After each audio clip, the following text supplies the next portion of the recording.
మేమే కేసులు కట్టినాం అన్నారు. సంతోషం, మీరే అమ్ముకున్నారు, మీరే గుర్తించారు, మీరే పట్టుకున్నారు, మీరే కేసు కట్టారు. కానీ బాధ్యులను ఎవరిని చేసిండ్రు అధ్యక్ష? ఎవరిని బలి చేసిండ్రు? ఈరోజు బాధ్యులైన అందులో ఉండే సభ్యుల నియామకం విషయంలో, చైర్మన్ విషయంలో హైకోర్టు ఇచ్చిన తీర్పేంది?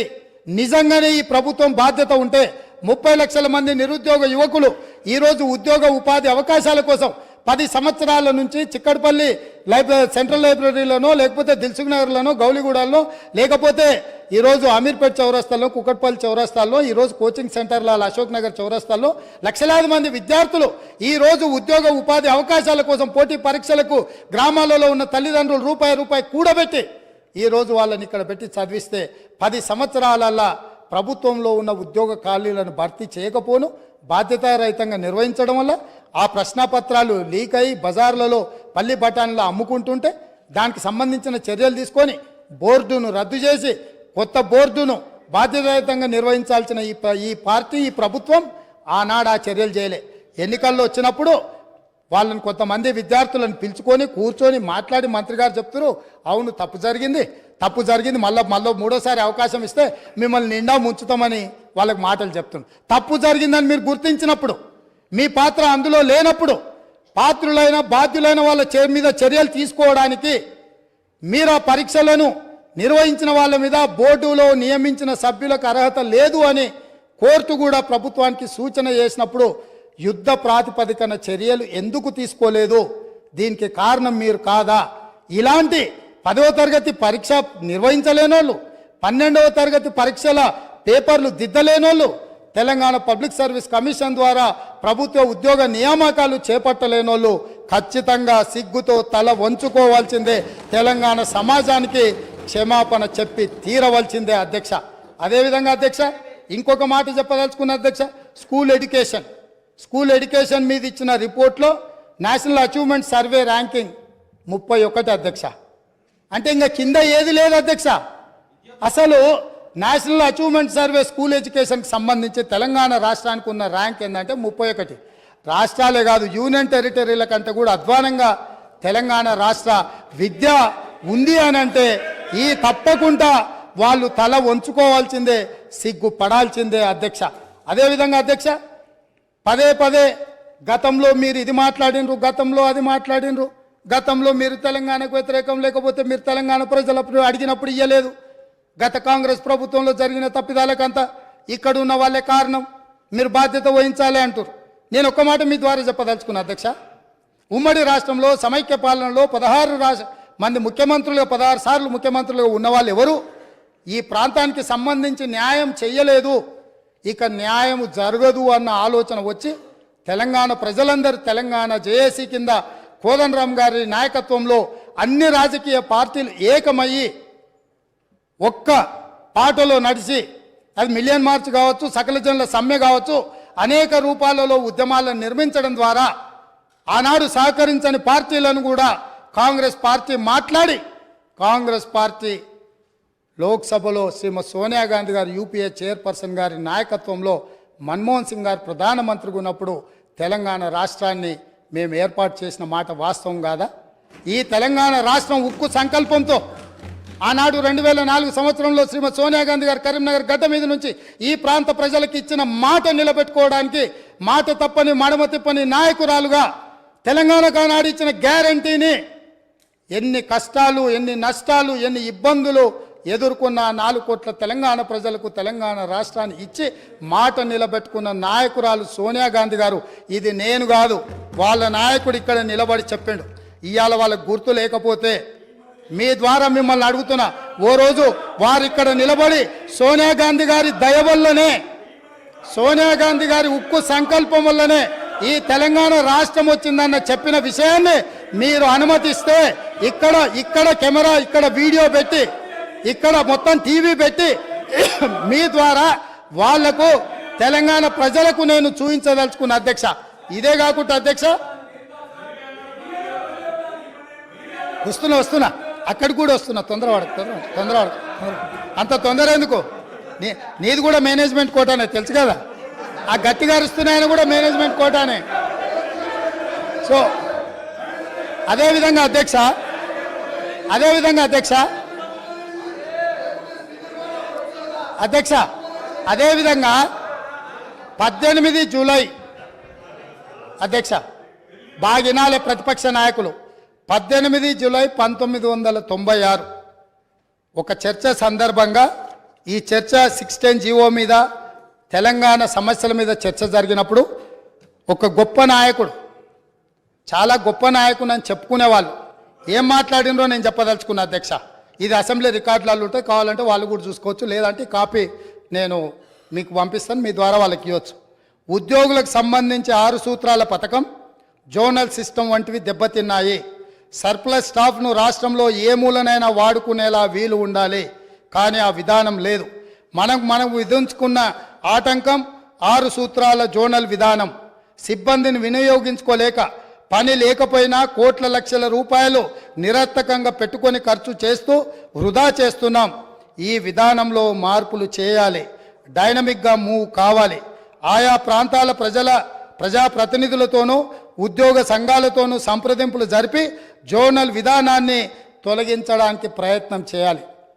ఆనాడు 69 తెలంగాణ ఉద్యమంలో ఎంతోమంది అమరులై కేంద్ర ప్రభుత్వంతో కొట్లాడి నిటారుగా నిలబడి సాధించుకున్న జోనల్ విధానాన్ని, జోనల్ విధానం ద్వారా ఉద్యోగ ఉపాధి అవకాశాలలో తెలంగాణ వాటాను కోటాను నిర్ణయం చేసి జోనల్ విధానం తీసుకొస్తే ఈ 18 జూలై 1990 నాడు ఆనాడు మంత్రిగా ఉన్న శ్రీ గౌరవనీయులైన కల్వకుంట్ల చంద్రశేఖరరావు గారి ప్రసంగంలోని పాఠం ఇది. వారికి తెలంగాణ ప్రజల పట్ల, తెలంగాణ విధానాల పట్ల ఉన్న నిబద్ధత.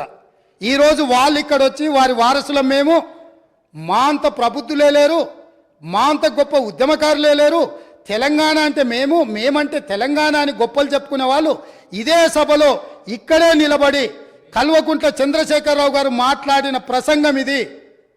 ఇట్లా మాట్లాడినందుకు వారి తరఫున ఇక్కడ మాట్లాడిన వాళ్ళు మొదట తెలంగాణ ప్రజలకు క్షమాపణ చెప్పి జోనల్ విధానాన్ని, 6 సూత్రాల విధానాన్ని వ్యతిరేకించినందుకు తెలంగాణ ప్రజలకు క్షమాపణ చెప్పి మాట్లాడితే బాగుంటుంది.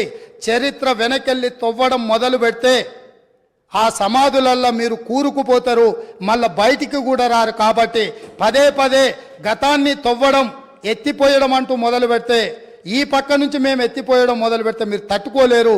అందుకే 2 జూను 2014 నుంచి తెలంగాణ రాష్ట్రం ఏర్పడ్డ తర్వాత జరిగిన పరిణామాల మీద మొదటి 9.5 సంవత్సరాలు మీరు పరిపాలన అందించారు, రాబోయే 10 సంవత్సరాలు మేము పరిపాలన అందించబోతున్నాం. ఇందులో సహేతుకమైన సూచనల్ని, సలహాలని మీరు ఇవ్వడానికి ముందుకు రావాలి అని చెప్పి నేను వారికి గుర్తు చేస్తున్నా అధ్యక్ష. అదేవిధంగా అధ్యక్ష, ఈరోజు ఈ తెలంగాణ రాష్ట్రంలో మనం నిర్ధారించుకున్న విధానాలు అత్యంత క్లిష్టమైనవి, బాధ్యతాయుతమైనవి. ఈ 6 గ్యారంటీలు మేమే గుర్తు చేసుకున్నామని కాదు, ఈరోజు వారు కూడా బైబుల్ లాగానో, గీత లాగానో, ఖురాన్ లాగానో పవిత్రంగా చేతిలో పట్టుకొని తిరగవలసిందే. ఈ 6 గ్యారంటీల నుంచి ఎవరు తప్పించుకోలేరు. ప్రతిరోజు శ్రీరామ జపం చదివినట్టు, లేకపోతే ఖురాన్ పఠించినట్టు, బైబిల్ని చదివినట్టు ప్రతిరోజు మేము ఇచ్చిన 6 గ్యారంటీలను వాళ్ళ చేత ఈ సభలో వెల్లువేయించే బాధ్యత నాది అధ్యక్ష. ప్రతిరోజు వాళ్ళతో మాట్లాడిపిస్తా. ఎందుకు అనంటే వాళ్లకు కూడా పథకాలలో ఉన్న గొప్పతనం అర్థం కావాలి, అర్థం చెయ్యాలి. అందుకే మీరు మిమ్మల్ని విజ్ఞప్తి చేస్తున్నా, రిక్వెస్ట్ చేస్తున్నా, వాళ్లకు అవసరమైనప్పుడు మైక్ ఇచ్చి వాళ్ళని ఎప్పటికప్పుడు మాట్లాడించాల్సిందిగా నేను కోరుకుంటున్నాను అధ్యక్ష. అదే విధంగా అధ్యక్ష, గవర్నర్ ప్రసంగము కాంగ్రెస్ పార్టీ మేనిఫెస్టో లాగానే ఉందని మరి పెద్దలు, చాలా అనుభవజ్ఞులు కడియం శ్రీహరి గారు, వారి పట్ల నాకు గౌరవం ఉంది. ఎప్పుడైనా మీరు ఇంతకాలము మంత్రిగా, ఉప ముఖ్యమంత్రిగా పనిచేసిండ్రు, ఏ గవర్నర్ గారి ప్రసంగమైనా మా ప్రభుత్వం యొక్క ప్రణాళిక, మా విధి విధానాలు, మా భవిష్యత్తు ఏదైతే ప్రణాళిక ఉన్నదో ఆ భవిష్యత్తు ప్రణాళికలనే మేము క్యాబినెట్లో చర్చించి మేము భవిష్యత్తులో ప్రజలకి ఏ విధంగా మేము మేలు చేయబోతున్నామో, ఈ ప్రజల బాగు కోసం, అభ్యున్నతి కోసం మేము చేపట్టబోయే చర్యలు ఏమున్నాయో గవర్నర్ ద్వారా మేము ప్రజలకు వివరించదలుచుకున్నాం. గవర్నర్ ప్రసంగం అంటే క్యాబినెట్ ఆమోదం పొందిన ప్రసంగం. కాబట్టి గవర్నర్ గారి ప్రసంగం ఎస్ బల్లగుద్ది చెప్తున్న మా కాంగ్రెస్ పార్టీ మేనిఫెస్టోనే గవర్నర్ గారి ప్రసంగంలో పెట్టినాం. అది మా బాధ్యత. అది అల్లా తప్పగా తయారు చేసింది కాదు. నిబద్ధతతోని నిక్కచ్చితంగా మేమందరం కూర్చొని ఎవరో ఒక్కరు ఎక్కడనో కూర్చొని ఏదో రాసి ఏదో ఇచ్చి ఏదో చదివించే విధానం కాంగ్రెస్లో లేదు. సమిష్టి నాయకత్వం, సమిష్టి నిర్ణయాలు, సమిష్టిగా పరిపాలన జరుగుతుంది, సామాజిక న్యాయం జరుగుతుంది. అందుకే కాంగ్రెస్ పార్టీ స్పష్టంగా చెప్పింది 6 గ్యారంటీలతో పాటు 7వ గ్యారంటీ ఇస్తున్నాం. ప్రజాస్వామ్యాన్ని ప్రజలకు అందిస్తాము, ప్రజలకు స్వేచ్ఛనిస్తాం, ప్రజలకు సామాజిక న్యాయాన్ని అందిస్తాం, సమానమైన అభివృద్ధిని తీసుకొస్తామని చెప్పి ప్రజలకు మేము మాట ఇచ్చినాం. 2004 నుంచి 2014 వరకు తీసుకొచ్చిన సంక్షేమ పథకాలు, అభివృద్ధి పథకాలు ఈరోజు హైదరాబాదు నగరంలో ఉన్నాయంటే ఔటర్ రింగ్ రోడ్ వాళ్ళు కట్టిరా అధ్యక్ష, అంతర్జాతీయ ఎయిర్పోర్ట్ వాళ్ళు కట్టినరా, మెట్రో రైలు వాళ్ళు కట్టినరా, హైదరాబాద్కి కృష్ణానది జలాలు వాళ్ళు తీసుకొచ్చిండ్రా, హైదరాబాద్కి గోదావరి జలాలు వాళ్ళు తీసుకొచ్చిరా, హైదరాబాద్లో ఈరోజు తీగల వంతెన మీద ఫోటోలు దిగుతున్న వాళ్ళు ఆనాడు కాంగ్రెస్ పార్టీ అధికారంలో ఉన్నప్పుడు చేసిన ప్రణాళికనే అన్న సంగతి అప్పుడే మర్చిపోయినరా. ఇవాళ మీరు నెత్తి మీద నీళ్లు చల్లుకున్నంత మాత్రాన గోదావరి తాగునీటి జలాలకు ప్రణాళిక పెట్టింది ఎవరు, ప్రారంభించింది ఎవరు, పనులు ముందుకు తీసుకొచ్చింది ఎవరు అధ్యక్ష? ప్రాణహిత చేవెళ్ల ప్రాజెక్టును ఆనాడు దేవేందర్ గౌడ్ గారు పాదయాత్ర చేసి తెలంగాణ ప్రజలకు ప్రాణహిత చేవెళ్ల ప్రాజెక్టు కావాలి అని అంటే ఒక తెలంగాణ బిడ్డగా దేవేందర్ గౌడ్ గారు కాంగ్రెస్ పార్టీ కాకపోయినా ఆనాటి కాంగ్రెస్ పార్టీ ఎస్ ఈ ప్రాజెక్టు ద్వారా 14 లక్షల ఎకరాలకు 38,400 కోట్ల రూపాయలతోటి నీళ్లు ఇవ్వాలని ఉక్కు సంకల్పంతో డాక్టర్ బాబాసాహెబ్ అంబేద్కర్ ప్రాణహిత చేవెళ్ల ప్రాజెక్టును ప్రారంభించారు. పెద్దలు వెంకటస్వామి గారి సూచనతోని ఆ పేరును పెట్టినరు. పనులు ప్రారంభించి చేవెళ్లలో అర్ధాంతరంగా ఆగిపోయిన పనులకు ఎవరు బాధ్యత తీసుకుంటారని నేను అడుగుతున్నా అధ్యక్ష. ఆనాడు కాంగ్రెస్ పార్టీలో ఉన్న నాయకులు చిన్నారెడ్డి గారు లాంటి వాళ్ళు మాట్లాడడం వల్ల పాలమూరు ప్రాంతానికి, రంగారెడ్డి ప్రాంతానికి సాగునీటి ప్రాజెక్టు నిర్మించాలి, సాగునీరు తాగునీరు ఇవ్వాలి అని పాలమూరు రంగారెడ్డి ఎత్తిపోతల ప్రాజెక్టుకు 2013లోనే మంజూరు ఇచ్చి పనులను సర్వేలు చేయమని ఆదేశాలు ఇచ్చి దానికి పునాది రాయి వేసింది కూడా కాంగ్రెస్ పార్టీ కాదా అని నేను అడుగుతున్నా. ఉమ్మడి రాష్ట్రంలో చివరి జీవో నెంబర్ 69 నారాయణపేట కొడంగల్ ఎత్తిపోతల పథకానికి 8.5 టీఎంసీలతో 1,500 కోట్ల రూపాయలతో 1,07,000 ఎకరాలకు సాగునీరు తాగునీరు ఆ ప్రాంతానికి అందించాలని ప్రాజెక్టు ఆమోదిస్తే నికర జలాల కేటాయింపుతోనే ఆనాడు గవర్నర్ గారు జీవో ఇస్తే ఆ జీవోను ఈనాటి వరకు తుంగలు తొక్కిపెట్టి నారాయణపేట కొడంగల్ ప్రాంతాన్ని ఎడారిగా మార్చింది వాళ్ళు కాదా? ఈ వివక్ష వీళ్ళు చేసింది కాదా అని నేను అడుగుతున్నా అధ్యక్ష. ఇదేనా ఈ తెలంగాణ రాష్ట్రంలో తెలంగాణ వాడు ముఖ్యమంత్రిగా ఉండి తెలంగాణ ప్రాంతాన్ని పరిపాలిస్తున్నాడు అన్నప్పుడు ఎందుకు మా ప్రాంతాలు వివక్షకు గురైనాయి? మా ప్రాంతాలు ఈ రోజుకి వలసల ప్రాంతంగా ఎందుకు ఉన్నది? ఈ వలసలకు, ఈ చావులకు వీళ్ళు కారణం కాదా అని నేను అడుగుతున్నా అధ్యక్ష.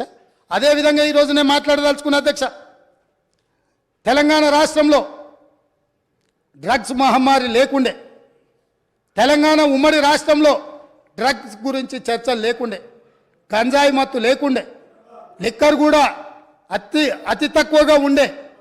కానీ ఇవాళ ఏ పేపర్ చూసినా, ఏ టీవీ చూసినా గంజాయి మత్తులో దాడులు జరుగుతున్నాయని, సింగరేణి కాలనీలో 6 సంవత్సరాల పసిగుండను గంజాయి మత్తులో రేపు మర్డర్ చేస్తే ఈ ప్రభుత్వం అచేతనంగా ఉండిపోయింది.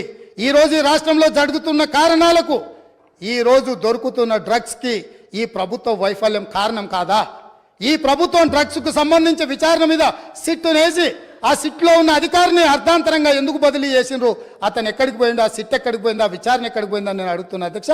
ఈ ప్రభుత్వం యొక్క వైఫల్యాన్ని కప్పిపుచ్చుకోవడానికి, విచారణలో లోపాలను దాచిపెట్టడానికి చేస్తున్న ప్రయత్నంలో నేనే స్వయంగా ఆనాడు 2017లో తెలంగాణ రాష్ట్ర ఉమ్మడి హైకోర్టులో పబ్లిక్ ఇంట్రెస్ట్ లిటిగేషన్ వేసి ఈ విచారణ మీద ఎన్ఫోర్స్మెంట్ డైరెక్టరేటు, డిఆర్ఐ, ఈ నార్కోటిక్స్ డిపార్ట్మెంట్ అన్నిటిని కూడా ఒక సిట్ను ఏర్పాటు చేయాలని హైకోర్టులో కేసు వేస్తే 2021 వరకు నేను కొట్లాడితే తెలంగాణ రాష్ట్ర హైకోర్టు ఈడీకి మొత్తం సమాచారాన్ని చేసిన విచారణను బదిలీ చేయమని హైకోర్టు ఆదేశాలు ఇచ్చిన ఈ రాష్ట్ర ప్రభుత్వం వివరాలన్నీ దాచిపెట్టింది అధ్యక్ష.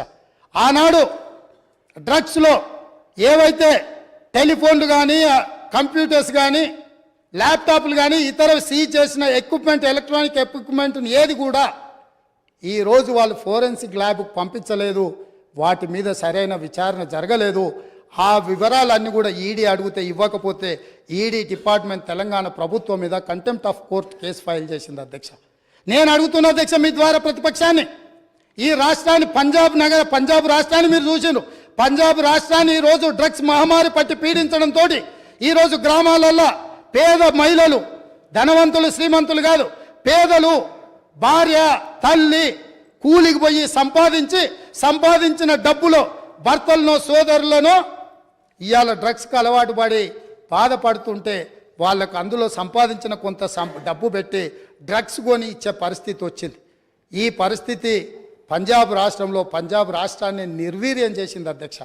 పంజాబ్లో యంగ్ విడోస్ పిన్న వయసులోనే మహిళలు వితంతువులుగా మారుతుంటే డ్రగ్స్ బారిన పడి ఈరోజు చావులను మనం కల్లారో చూస్తుంటే, రాష్ట్రమే నిర్వీర్యం అయిపోతుంటే, యువత డ్రగ్స్ బారిలో పడి చచ్చిపోతుంటే, తెలంగాణ రాష్ట్రంలో పూర్తిగా కూకటి వేళ్లతో పెకిలించి వేయాల్సిన ఈ డ్రగ్స్ మహమ్మారి విషయంలో ఎందుకు విచారణలో ఈ ప్రభుత్వం ఆనాడు జాప్యం వహించింది, ఎందుకు నిర్లక్ష్యం వహించింది, ఎందుకు దీని మీద చర్యలు తీసుకోవడానికి నార్కటిక్ డిపార్ట్మెంట్కు, డిఆర్ఐ డిపార్ట్మెంట్కు, ఈడీ డిపార్ట్మెంట్కు ఎందుకు సంపూర్ణమైన సమాచారాన్ని ఇవ్వలేదని నేను అడుగుతున్నా అధ్యక్ష. ఈరోజు నేను టిఎస్ న్యాబ్లో ఒక అడిషనల్ డీజీ క్యాడర్ ఆఫీసర్ని పెట్టి ఎంపవర్ చేసి ఇవాళ ఈ రాష్ట్రంలో డ్రగ్స్ అనే